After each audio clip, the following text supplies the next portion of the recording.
Bonjour tout le monde, alors petite vidéo vraiment très rapidement afin de vous faire un avertissement concernant le Cook & Mix et la recette de compote de pommes.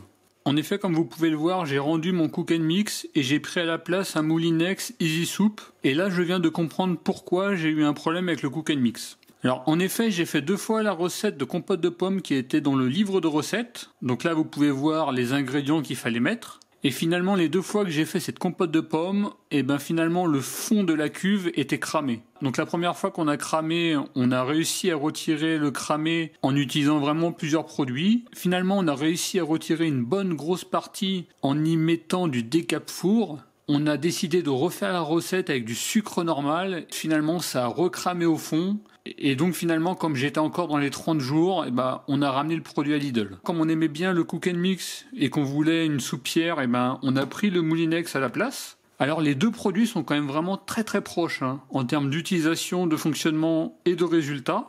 Donc avec le Moulinex, il y a également une recette de compote de pommes à la cannelle. Et là dans les ingrédients, on peut voir une chose importante qu'il n'y avait pas dans le Cook & Mix, c'est qu'il y a 10 centilitres d'eau. Et finalement, les 10 centilitres d'eau sont vraiment très importants à rajouter et certainement permettent d'éviter le fait que ça crame. Donc si vous faites la recette de compote de pommes avec le Cook & Mix, je vous conseille vivement de rajouter de l'eau. Voilà, en tout cas, moi je vous remercie d'avoir regardé cette vidéo et je vous dis à très bientôt. Au revoir.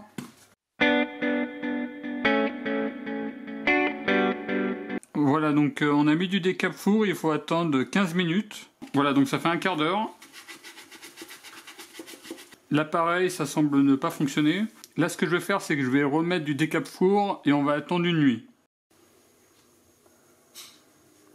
Voilà, donc ça fait 18 heures. Là, par contre, ça commence à partir. Donc là, il reste encore un morceau. Voilà, comme vous pouvez le voir, une bonne partie s'est retirée. Donc là, on va remettre encore du décape-four pour retirer la dernière partie. Donc là, c'est ce qui reste au final. Même en grattant, ça reste.